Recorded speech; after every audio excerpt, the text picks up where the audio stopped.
يبلغن عندك الكبر أحدهما كما ربياني صغيرا ربكم أعلم بما في نفوسكم إن تكونوا صالحين فإنه كان للأوابين غفورا وآت ذا القربى حقه والمسكين وابن السبيل ولا تبذر تبذيرا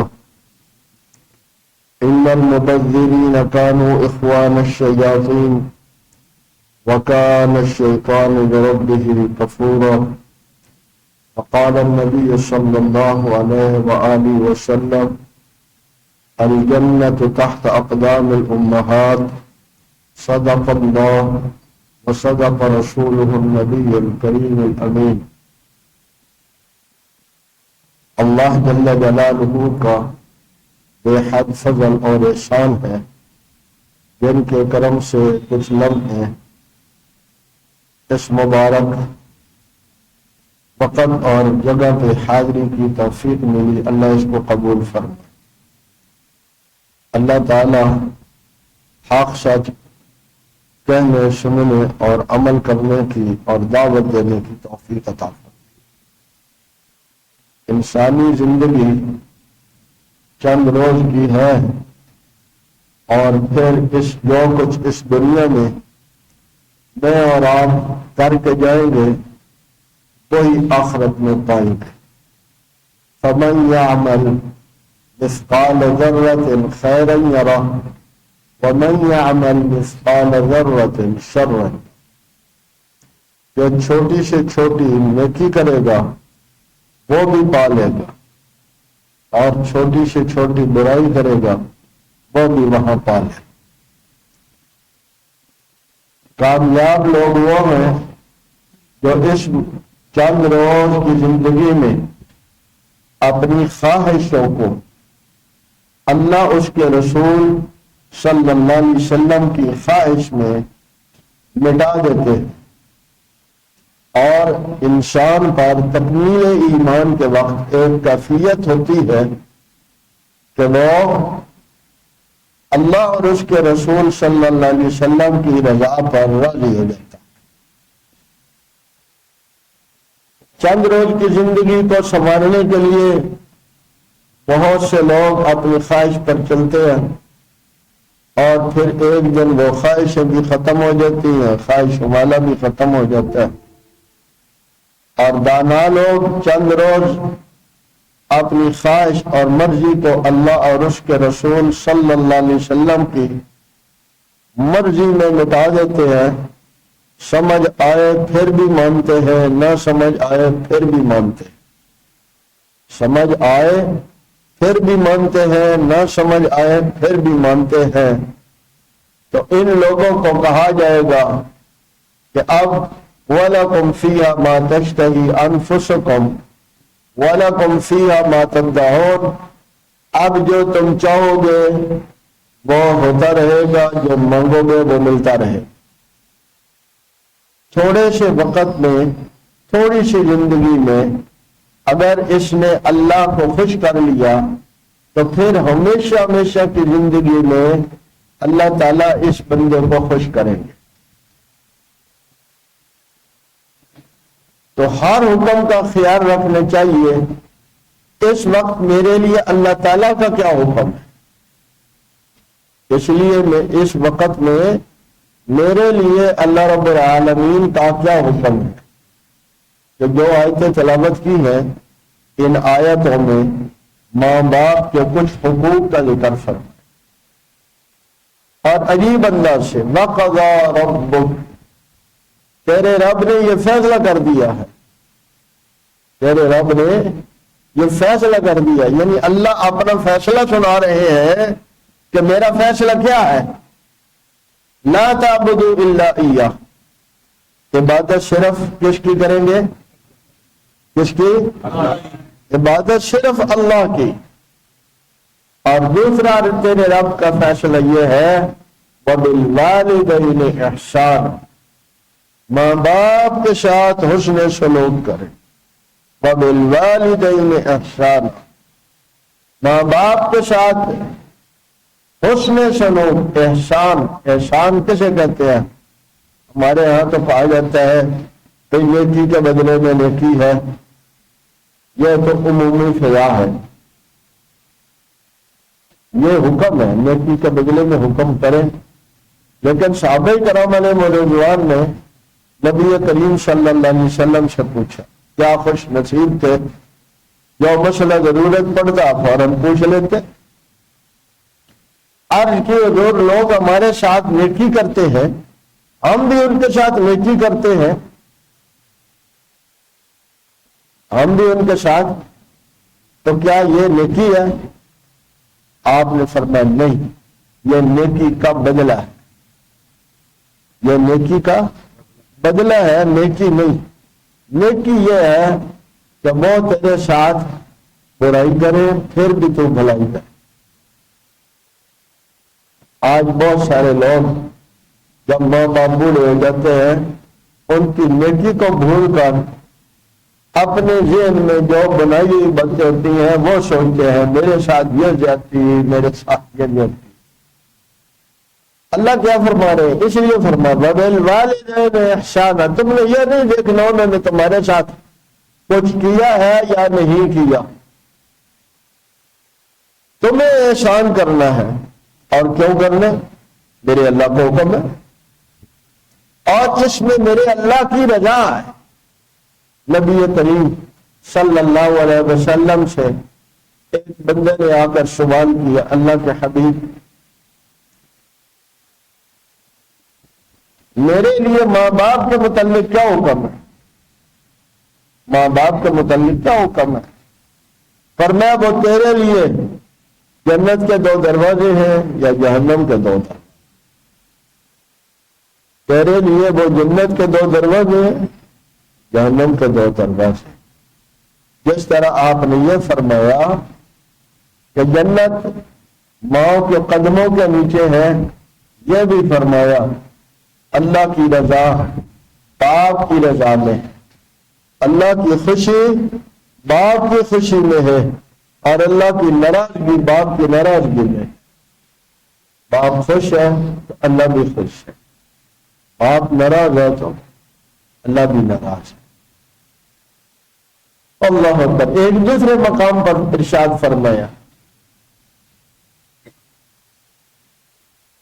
کہ اپنے والدین کے ساتھ وَبِالْوَالِدَيْنِ احسانا، والدین کے ساتھ احسان کرو۔ وَوَصَّيْنَا الْإِنسَانَ بِوَالِدَيْهِ احسانا، والدین کے ساتھ بھلائی کا ہم نے انسان کو حکم کیا ہے۔ اور پھر اس میں والدہ کی خاص چند باتیں ذکر فرمائی۔ حملته امه وهنا على وهن، اس کی ماں نے مشقت در مشقت، تکلیف در تکلیف میں اسے 9 ماہ تک اپنے پیٹ میں اٹھایا ہے۔ حملته امه کرہا ووضعته کرہا، بڑی مشقت سے پہلے اٹھائے رکھا اور پھر بڑی مشقت سے اس کو جنم دیا۔ یہ کسی بندے کی باتیں نہیں ہے، یہ اللہ رب العالمین کی باتیں ہیں جو سمجھا رہے ہیں۔ دیکھو اور کس انداز سے سمجھا رہے ہیں۔ پہلے تجھے تکلیف اور مشقت کے ساتھ، ایک جگہ فرمایا حملته امه وهنا على وهن، کمزوری در کمزوری میں اسے اٹھا کے رکھ، کمزوری در کمزوری میں اسے اٹھائے رکھا۔ تو یہ جو مشقت ہے یہ ماں کی الگ ہے۔ پھر پیدائش کی جو مشقت ہے وہ بھی ماں کی الگ ہے۔ پھر جو بچہ ابھی چھوٹا ہوتا ہے 4 ماہ تک، خاص طور پہ تو گھنٹہ سو گیا، پھر گھنٹہ جاگ گیا، پھر 2 گھنٹے سو گیا، پھر 2 گھنٹے جاگ گیا۔ نہ سونے کا کوئی نظام ہے، نہ کوئی جاگنے کا نظام ہے، نہ کوئی کھانے پینے کا نظام ہے۔ جب یہ چاہے رونے لگ گیا، بھئی اس کو بھوک لگ گئی ہے۔ ہمیں اس کا احساس نہیں ہوتا.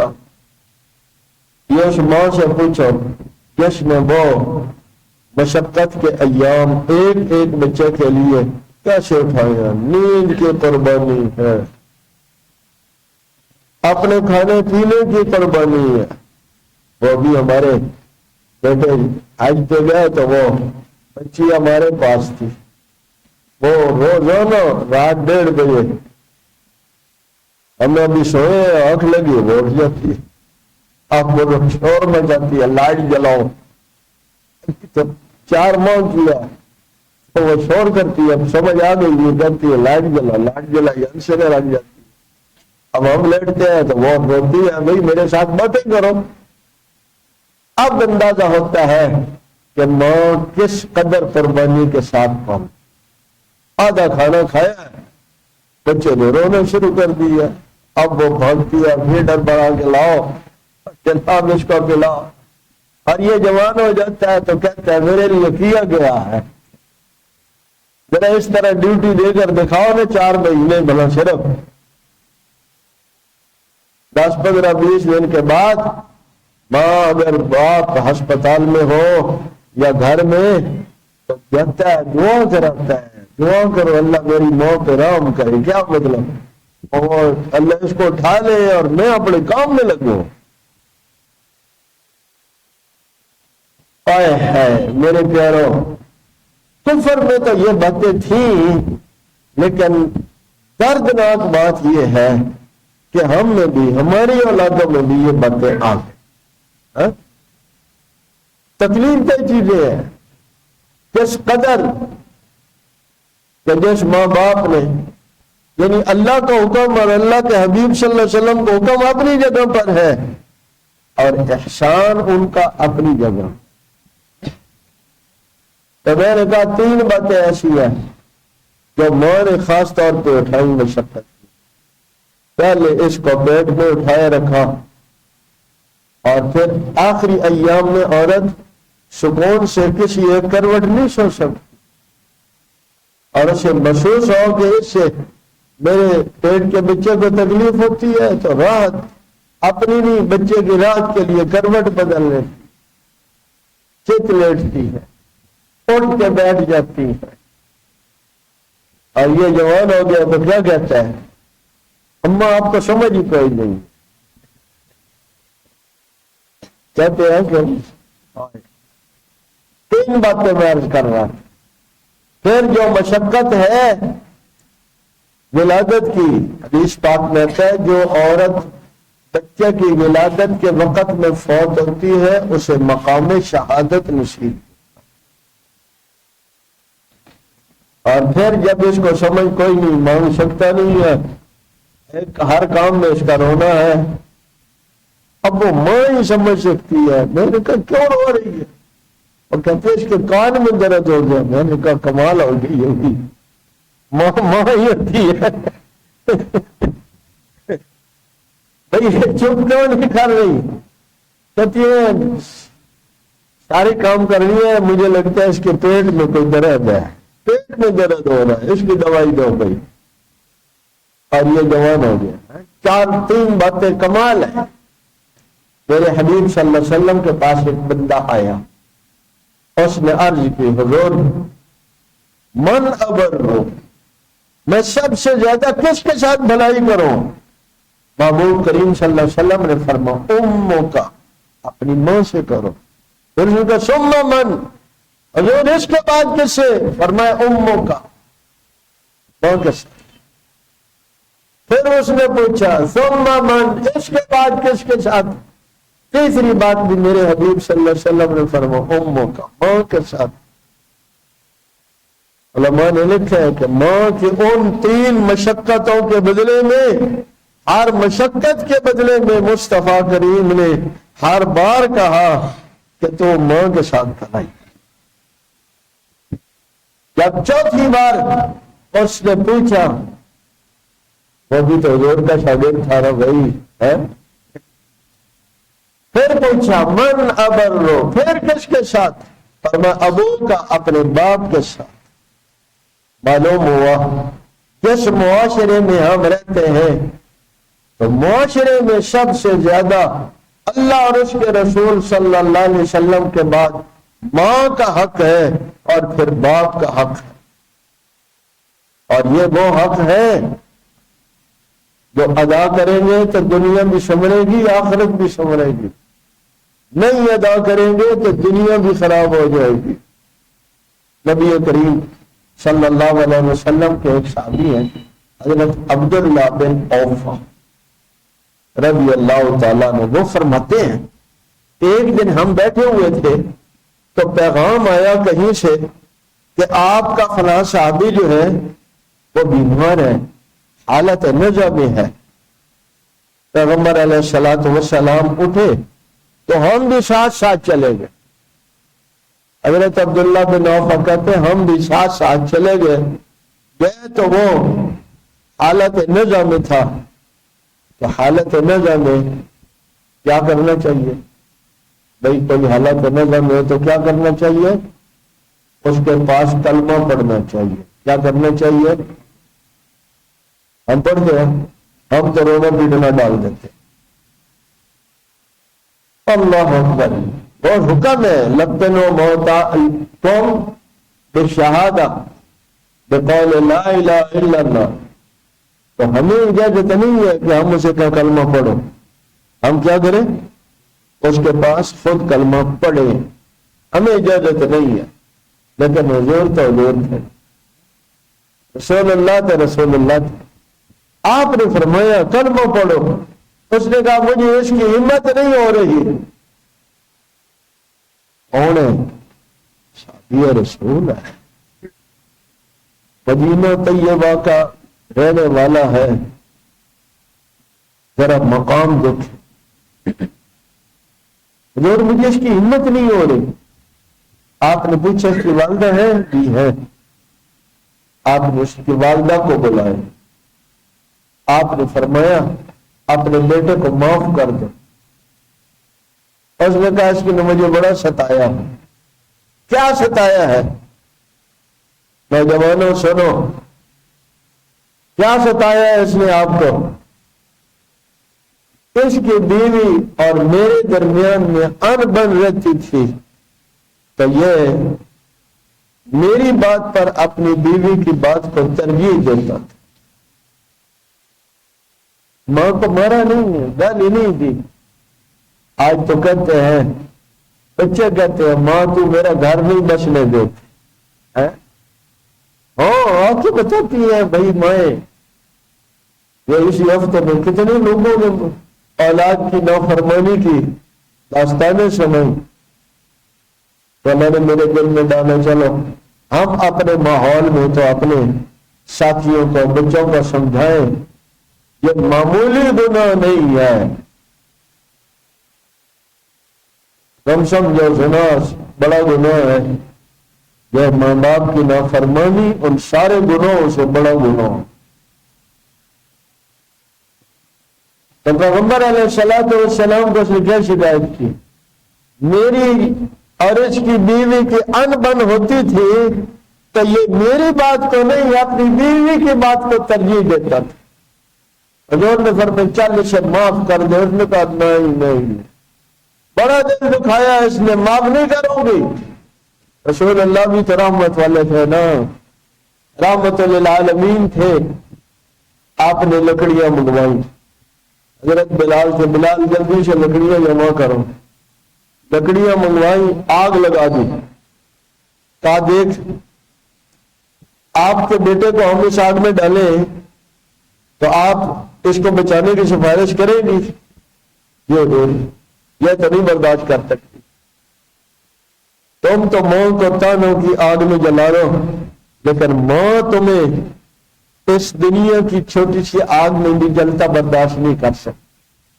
حضور نہیں برداشت کر سکتے، پر میں دنیا کی اس عارضی آگ میں جلنا برداشت نہیں کرتی، اور اس حالت میں مر گئے تو جہنم کی آگ میں جلے گا، ہمیشہ جلے گا۔ کون ہے؟ صحابی رسول ہے، مدینہ طیبہ میں رہنے والا ہے، رسول اللہ کا پڑوسی ہے۔ بتاؤ میرے آپ کے دامن میں پھر کیا ہے؟ اس کے دامن میں تو بہت کچھ تھا۔ حضور نے فرمایا صلی اللہ علیہ وسلم اچھا بات ہے یا تم اسے معاف کر دو یا ہم اسے آگ میں ڈال دیتے ہیں۔ ماں تو پھر ماں ہی ہے، یہ کہتا ہے کہ ماں مجھے سکھ کا سمجھ نہیں لینے دیے تھے، ایسے ایسے جملے مائیں سناتی حیران ہو جاتا، کہتے تھی میری ماں ہی نہیں ہے۔ مائیں ایسی نہیں ہوتی جیسی تو ہے، آئے یہ اس کا ہی حوصلہ ہے جو سہ جاتی ہے۔ اللہ پیغمبر علیہ الصلوۃ والسلام نے فرمایا اچھا اس کو معاف کر دو مگر ہم اسے اس آگ میں ڈالنے لگے ہیں۔ اس نے کہا حضور آپ گواہ ہو جائے میں اسے معاف کر دوں۔ حضور نے فرمایا کلمہ پڑھو، اس کی زبان سے کلمہ جاری ہو گیا، لا الہ الا اللہ محمد رسول اللہ صلی اللہ علیہ وآلہ وسلم۔ مجھے ایک اور حدیث پاک کا بخاری شریف مسلم شریف میں واقع ہے، بنی اسرائیل میں ایک بڑا نیک آدمی تھا جس کا نام تھا جریج، اور اتنا نیک تھا کہ وہ ہر وقت عبادت میں مشغول رہتا، حتیٰ کہ اس نے بستی سے باہر ایک جگہ بنا لی اپنی عبادت کے لیے، بس ہر وقت عبادت میں لگا رہتا۔ کبھی کسی کام سے اس کی ماں اس کو آواز دیتی تو وہ اس لیے سے کہ بھئی یہ دنیا کا کوئی کام ہی کہے گی، وہ پھر اپنی عبادت میں مشغول ہو جائے۔ کوئی لمحہ اس کا لوگوں کے ساتھ لین دین میں نہیں گزرتا تھا، ہر وقت عبادت میں مشغول ہے۔ ایک دن ماں نے بلایا، کوئی ضرورت ہوگی بھی، ماؤں کو اپنی اولاد پر مان بڑے ہوتے ہیں پر یہ توڑتے رہتے ہیں۔ اللہ ہمیں فرما برداری نصیب، اور ہماری اولادوں کو بھی اللہ فرما برداری نصیب کر۔ اولاد کے لیے فرما بردار ہونے کی دعا بچپن سے کیا کرو، یہ جب جوان ہو جائے بگڑ جائے پھر دعائیں شروع کرتی ہے۔ ابراہیم علیہ السلام نے بچہ پیدا ہونے سے پہلے دعا مانگی تھی، رب ہب لی من الصالحین۔ حضرت زکریا علیہ السلام نے پہلے دعا کی تھی، رب ہب لی من لدنک ذریۃ طیبہ۔ تو ہم اللہ سے بہت سارے لوگ دعا کراتے ہیں، کہتے ہیں اللہ مجھے اولاد عطا فرما، میں کہتا ہوں دعا کرو اللہ مجھے اولاد صالح عطا فرما۔ دعا کیا کریں گے؟ یا اللہ مجھے اولاد، بیوی جس کے 4-5 بچے ہیں وہ بیوی کے سامنے دعا نہ کرے مجھے اللہ اولاد صالح عطا فرما۔ تو میں آج کر رہا تھا قرآن، نیک ہے صالح ہے، ہر وقت عبادت میں۔ ماں نے آواز دی، ماں سمجھ گئی، آواز تو سن لیے، جواب نہیں دے رہا۔ اب غصہ آ گیا آج ماں کو، اس نے کہا یا اللہ مرنے سے پہلے اسے کسی بدکارہ کا منہ دکھائے، مرنے سے پہلے کسی بدکار عورت کے منہ لگے یہ کسی کے ہی۔ اسلام میں اس طرح نہیں ہے کہ آپ کوئی گوشہ نشینی اختیار کر لیں مستقل اور راہب بن جائیں، بس آپ کا کام یہی ہو۔ حضور سے بڑا کون ہو سکتا ہے؟ آپ نے بکریاں بھی چرائی ہیں، تجارت بھی کی ہے، شادیاں بھی کی ہیں، ازدواجی زندگی بھی گزاری ہے، رشتہ داریاں بھی نبھائی ہیں، دوستیاں بھی نبھائی ہیں، دوستیاں بھی حضور نے نبھائی ہیں، اور اپنی اہلیہ کی وفات کے بعد ان کی سہیلیوں کا بھی خیال رکھا ہے، اپنی اماں کی وفات کے بعد اپنے ننیال کا خیال رکھا ہے۔ یہ ساری چیزیں ہیں یہ دنیا داری نہیں ہے، اگر اللہ کے لیے کریں گے تو یہ بھی دین ہے، اللہ کے لیے کریں تو یہ بھی دین ہے۔ رات میرے ایک دوست مجھے سنانے لگے، ہماری بڑی پرانی دوست 1984-85 میں، رات گزرتے ہوئے میں نے پوچھا، میں دکان پہ ہوں، تو سنانے لگے کہ میں نے ایک دن چھٹی کی دکان سے، پھر مجھے خیال آیا کہ گھر میں پڑے پڑے کیا رہوں گا، بس گھنٹہ 2 گھنٹے آرام کر لیا۔ میں گاڑی میں بیٹھا تو اپنے والد والدہ کی قبر، اہلیہ فوت ہو گئی ان کی، خالہ ابو کی، ماموں کی قبروں پر گیا۔ پھر میں نے ابھی ٹائم دیکھا، وہ رات تک تو ادھر کام کرتا ہوں، تو میں اپنی بہنوں کے گھر چلا گیا، 2 کو ملا، تیسری کو وہی ملا لے، میں نے کہا تینوں ادھر اکٹھی ہو جائے، تو ان کے ساتھ کھانا کھاتے ہوئے میں نے کہا میرا جی چاہتا ہے کہ میری ماں بھی فوت ہو گئی ہے، میری بیوی بھی نہیں ہے، تو یہ تم میری بہن نہیں ہو، تو تم نہ، میں تمہارے لیے فیصلہ کر لیا کہ تم عمرے کی تیاری کرو۔ کہ تینوں بہنوں کی آنکھوں سے آنسو آ گئے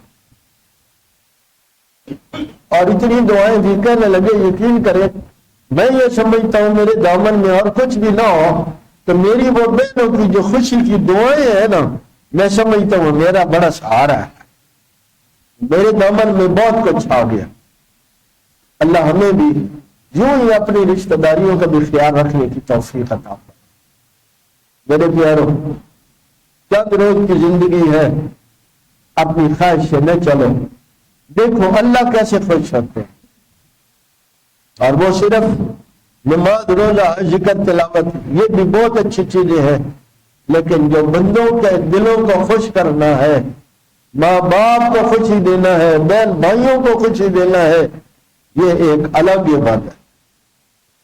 تو میں اب کر رہا تھا، وہ جنید بڑا نیک آدمی ہے، اماں نے بددعا دے دی، تو اس کی جو ایک طرف عبادت گاہ بنا رکھی تھی جس میں ہر وقت مشغول رہتا تھا، وہاں کوئی چرواہا تھا، تو کوئی عورت غیر شادی شدہ اور چرواہے کی باتوں میں آ کے تو وہ گناہ میں مبتلا ہو گئے۔ اب جب اس کا بچے کی ولادت قریب تھی تو سب کو پتہ چل گیا، تو انہوں نے کہا کہ یہ کہاں سے ہوا، تو اللہ کی شان اس نے اس چرواہے کو بچانے کے لیے اس جنید کا نام لے دیا۔ اب لوگ گئے، دروازے ادھر ادھر سے کھٹکھٹائے، وہ کوئی نہ، وہ تو عبادت میں لگا ہوا تھا، انہیں دروازے توڑنے شروع کر دیے، اوپر سے اس کی عبادت گاہ کو توڑنے شروع کر دیا۔ اس نے پوچھا کیا معاملہ ہے، تو نے کہا کہ یہ بچہ تمہارا پیدا ہوا ہے اور یہ عورت کہہ رہی ہے یہ تمہارا بچہ ہے۔ اس نے کہا ذرا صبر کرو۔ وہ آگے بڑھا، ایک روایت میں آتا ہے اس نے اس بچے کے پیٹ کے اوپر ایسی انگلی زور سے مار کے کہا بتاؤ تمہارا باپ کون ہے، اس نے کہا میرا باپ وہ چرواہا ہے۔ اللہ اکبر۔ علماء نے لکھا ہے کہ ایک روایت میں یوں بھی آتا ہے کہ اگر ماں بددعا دے دیتی نا کہ کسی کا واسطہ پڑ جائے تو زنا میں بھی مبتلا ہو سکتا تھا، بس ماں نے بددعا اتنی دی تھی کسی بدکارہ سے عورت سے اس کا واسطہ پڑ جائے تو اللہ نے بچا بھی لیا اسے۔ نبی کریم صلی اللہ علیہ وسلم نے فرمایا 3 بچے ایسے ہیں جنہوں نے ماں کی گود میں بات کی ہے۔ ایک یہ بچہ ہے جس نے جنید کی صفائی پیش کی اور اس کی جان چھوٹ گئی اور لوگ چرواہے کی طرف متوجہ ہوئے، اللہ اکبر۔ اور ایک بچہ حدیث پاک میں آتا ہے وہ ماں اسے دودھ پلا رہی ہے اور ایک بڑا خوبصورت نوجوان گھوڑے پر جا رہا ہے اور ماں نے بچہ گود میں ہے کہا یا اللہ میرے بیٹے کو بھی ایسا بنا دے۔ بچے نے ماں کا پستان منہ سے نکالا اور نگاہ اٹھا کے اس کی طرف دیکھ کر کہا یا اللہ مجھے ایسا نہ بنانا، اور میں دودھ پینے لگ گیا۔ کچھ لمحے کے بعد ایک عورت کو، لونڈی کو، غریب کو بندے مار رہے ہیں اور کہہ رہے ہیں تو نے چوری بھی کی ہے تو نے بدکاری بھی کی ہے